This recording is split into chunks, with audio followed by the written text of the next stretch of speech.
CONCACAF W Champions Cup final is set to take place this Saturday, May 25th, 10 p.m. Eastern. And you can watch it on CBS Sports Net. Plus, the third place game is happening prior to that on Golazo Network at 7:30 p.m. But in the final, it is NWSL's Gotham FC taking on Liga MX's Femenil Tigres side. It is set to be match of all matches in a CONCACAF club battle. It's taking place at Estadio Universitario, aka El Volcan, which is the home of Tigres Femenil. So perhaps a bit of a home field advantage for Tigres heading in to take on Gotham. The semifinals happened last night, Wednesday, earlier this week. Club America fell 3-1 to Gotham FC, and Tigres, they shut out Portland Thorns 2-0 to advance to this final. Christine, now we get a Liga MX's NWSL side battling in the CONCACAF W Champions Cup to see who is the better league, right? Like, that's what this comes down to. I mean, yeah, I feel like we could argue who's the better league. Let's be real. Like, tactically, they're wildly different styles of play. It really comes down to, who can outwork the other. We saw Gotham play Tigres in 2024 now, looking back, and they drew 4-4. So, I mean, I think who scored a goal for, it might have been, McCall might have been one of those goal scorers too, now that I'm thinking about it. Maybe they need to call her up, give her a day contract for this final. I think it's going to be interesting. I personally, Tigres are my favorite team in Liga MX Femenil. They're just exciting. They play really flashy ball. They got a little bit of that tiki-taka. And I think that Tigres are going to want to control everything about this game. And if Gotham let them, they're going to have the edge. So, we'll see if that high flying, high line, free for all that Gotham like to play is going to help them or hurt them this match. I love the concept of comparing leagues. And I think that's because there's so much in Champions League, we literally just come off a segment about talking about it. And I think that's one of the coolest things about this cup. It gives players in the NWSL an opportunity to play against teams and compete in other leagues. And I think that's one of the best things about it. This comparison about who's going to be the best league. It's just an awesome opportunity, I think, for first and foremost. We talked about this offline a little, and it has been buzz around this CONCACAF W Champions Cup. Does it matter? What are these teams playing for? Are we going to see the A teams roll out from Liga MX side, NWSL sides? Because NWSL, Portland, Gotham, they're in the middle of their season. They're entering week 10 right now. But these Liga MX side, their season's finished weeks ago. So who were we going to see? And in these semifinal games, I think we got our answer. A teams were rolled out. For Gotham FC, it was all the starters that Juan Carlos Amorós put out there. There was not a lot of change from the A team we see competing in NWSL against top of the table teams. And the same goes for Tigres. A number of players that were questionable on injuries coming into this match. I'm looking at Jackie Ovalle. I'm looking at Jenny Hermoso, who is coming off of a tough Tigres season. They came back. They wanted to compete in this game. And to me, the thing that stood out the most between Tigres and Portland Thorns is that Tigres is pissed off that they did not win their season. It was arguably one of the worst seasons that Tigres has had in Liga MX Femenil. They're perennial winners. They're always competing deep into the playoffs, into the championship, winning their leagues. And they got knocked out early in the quarterfinals. They've had now since the end of April as time to just reset. The head coach for Tigres, Pedro Martinez, saying that he called a little mini camp heading into this CONCACAF W Champions Cup to prepare the team for this competition, to play against top NWSL sides and compete for a trophy. And now Tigres gets to do that. They were opportunistic in their game against Portland Thorns. It was Aaliyah Farmer on a corner kick 10 minutes in against the grain to get the opening goal for Tigres. And then Tembi Catlana just poaching and taking advantage of mistakes made, uncharacteristic mistakes, I'll say, for Bella Bigsby, the Portland Thorns goalkeeper. What impressed you most about that game, Lisa, from Tigres Portland? Was it a tactical or a mentality that stood out to you most?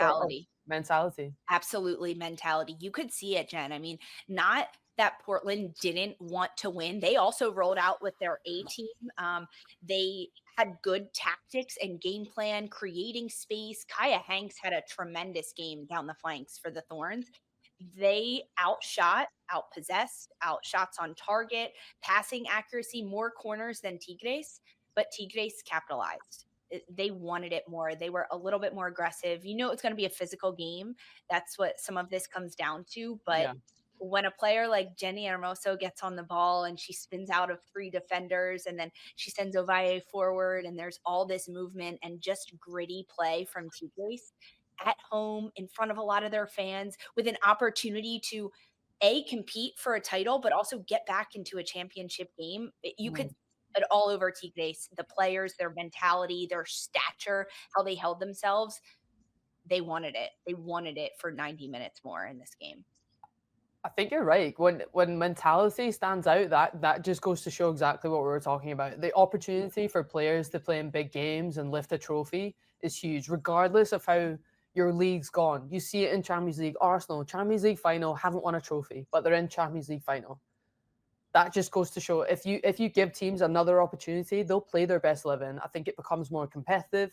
And for mentality to be the thing that stands out for you, that just goes to show these players are hungry to go and win trophies and to be in more competition. So Tigres advances to the final, and Gotham FC, who is coming off of a game, Christine, in which they not only scored 3 goals in less than 15 minutes, they also hit the post 3 times. Talk about hungry and attacking consistency for Juan Carlos Amoros's side.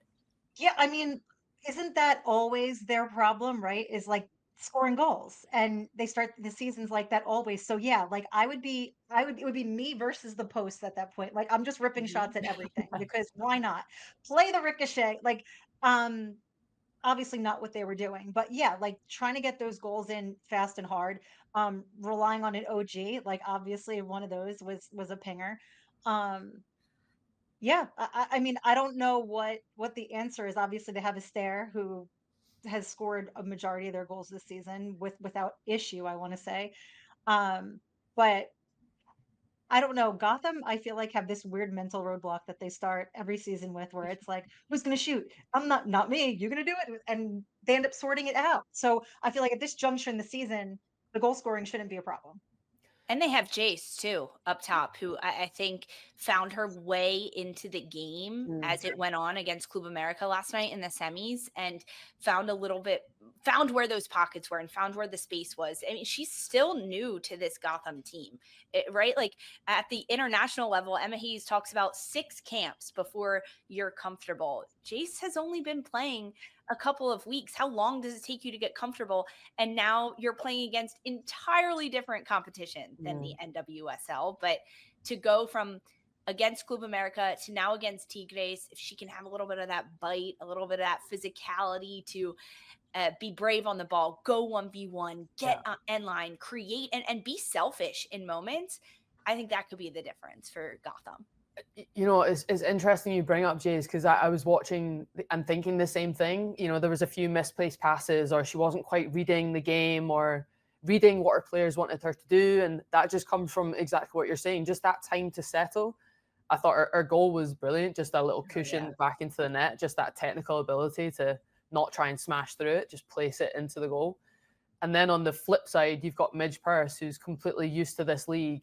And I thought that was one of the best games I've seen her play since coming back from injury. Just winning the penalty, 1v1, her movement was brilliant. And that is just the balance of Geyse, new into the league, and then Midge Purse knows exactly what's wanted from her teammates and going in those really key moments. Their right back was really struggling against Midge Purse in that first half. I thought she was instrumental at making it really, really difficult for them. Yeah, she definitely was. But a little bit of concern that I have for Gotham in this game is their defensive resilience, because even in this game against Club America, they concede after they score 3, they go up 3-0. They concede before the halftime. 5 moments. We talk about that so often. The 5 minutes ending a half. It was the 38th minute, and Club America got one back, despite Gotham dominating in this game. They can't let teams back in a moment of weakness. I think you're right. There was a couple of moments where they just dropped off too deep, and all of a sudden there was huge gaps for players to just run at them in terms of a back four, and there was gaps. And I think going in and playing against Tigres in the final, knowing the pace that they have up top, the drop is going to be the first initial thing they'll want to do, but you have to hold your line, stay consistent with that, stay compact. So that'll be one of the key things for Gotham going into this final. Because I do agree, you're up 3-0 and still conceding, and it's that frustration. You can see that on the pitch when the players look around like, come on, we're comfortable. We can do this. Ride it out, especially going into halftime. So yeah, you're spot on. That's a key factor going into this final. And that's a big difference between Club America and Tigres, because Club America has players attacking wise that can disrupt. Sarah Lubert off the bench, I think, brought such a spark for this team. Tigres is going to bring the fire from that opening whistle. If they give Jenny Hermoso space at the top of the box, she's going to rip it. She's going to rip a hole in the back of the net. Same goes for Jackie Ovalle. You have to be able to mitigate her delivery, her creativeness on the ball by slowing her down, but then also being aware that she does attract Ovalle multiple defenders, multiple players. Who else is open? Because they're also going to hurt you no matter what happens. And that's where Gotham could get caught if they're ball watching a little bit with Ovalle and Hermoso. When those players are on the ball, Tigres is deep. They have other players that can come in and Absolutely. you. I think also with the way that Gotham play, if they want to cut off some of that capacity for Tigres to sort of transition, you have to plug up Alexia Delgado in the midfield, because she's such a string puller for them. She's their primary source for redistribution of balls out of that back half. And yeah, pray to God that you don't end up with that ball at the feet of La Maga, because she will absolutely wreck you if she's healthy. Or Tembi Katlana. God forbid they just send her. She's gonna And she's fast, man. She's pacey as hell. Like, good luck. I don't really want to chase her down, but yeah. I don't know. This will be a really fun match either way. We win. Fans win. Either way, the fans win. Liga MX, Tigres against NWSL, Gotham FC, Saturday, 10 p.m. Eastern on CBS Sports Net. We got to do predictions, guys. This is what the people want. This is what they come for. Who's taking this game? I'm going Tigres. Sorry, NWSL. Ooh, scoreline for us? I'm going to go 2-1. Ooh, wow. I'm feeling it. I'm channeling it. I don't know. I would not be surprised if that happens. I think Tigres need to come up with something this season. So like securing the 2028 Club World Cup spot might be their, I don't want to call it a consolation prize, but it's something. Jen? Oh, I was going to throw it to you. You got to be quicker than that. I think to see off Portland 2-0, that's a strong result. And Portland have been impressive in the NWSL. So I'm inclined to go for Tigres as well. Maybe like a 1-1 after extra time, and then they nick it in after 90 minutes and then nick it in extra time, 2-1. But I feel that's the exact same answer as Cupo, 2-1, but after extra time is the key. It's divinely channeled, Beattie. Maybe you have the same answers.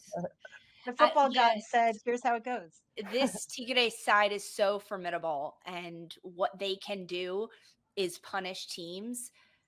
However, I think Gotham just learned their lesson against Club America, and they're not going to let that happen again. They're going to be a little bit fiery. I'm also going to go 2-1, but in favor of Gotham FC that take the cake. We'll see.